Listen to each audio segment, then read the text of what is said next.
So, sprints are back. Move this man! What are sprint races again? Good question, because I fucking forgot. Introduced last year by FOM, sprint races are here to make the weekend more exciting, with having essentially a big event each day, with FP1 and qualifying for the sprints being on Friday, and on Saturday FP2 and the sprints itself are taking place. This also means that the usual third practice of the weekend is eliminated, leaving the teams with less information to set up their cars. Despite having a qualifying already in the weekend schedule, it's the sprint race which decides the starting grid for the race on Sunday. After seeing how last year's format went down, a few changes were brought in to make the races quote-unquote more exciting.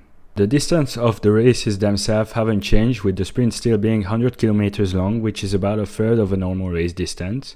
But the biggest change is the point system. Last year only the top 3 got points, with 3 points going to the winner, 2 for the driver in second place and 1 single point for the driver in third. This year the top 3 drivers will receive points, with P1 receiving 8 points, down to 1 point for the driver in P8. Another change concerning the format of the sprint races will be the pole sitter. While last year the winner of the sprint was awarded the official pole position, this year it will be the driver who qualified first on Friday, which in my opinion makes more sense. Now the final change is the tracks where the sprint races will be held. Interlagos has been kept, but Monza and Silverstone have been replaced by Imola and Austria respectively.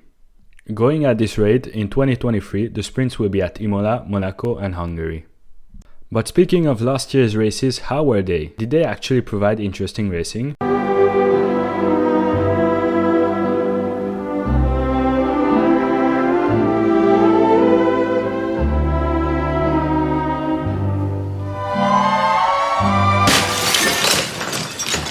The first sprint race was held at Silverstone, where other than Max taking the lead from the start, him and Hamilton almost having the same incident as they will have during the actual race, and a few meaningless overtakes in the midfield, nothing really happened.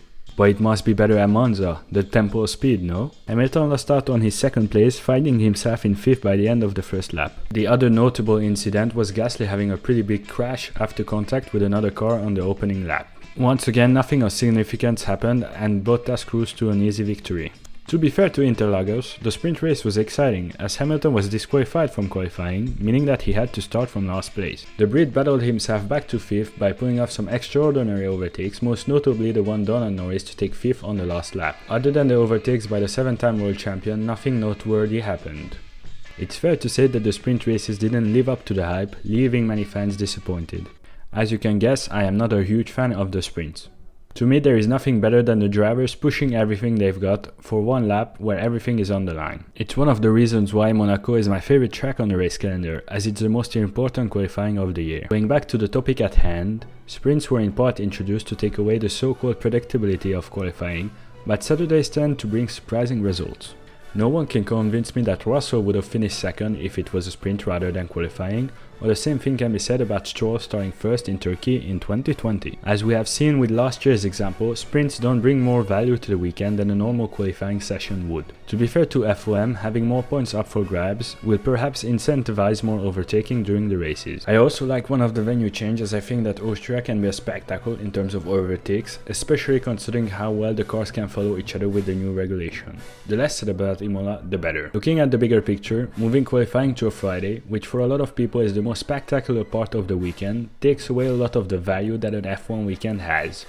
While sprints aren't the worst thing in the world, F1 Twitter is far worse, I think that they shouldn't be on an F1 race calendar, as they are only here to create a full spectacle, and aren't in any way better than simple qualifying. So why are sprint races back? Money!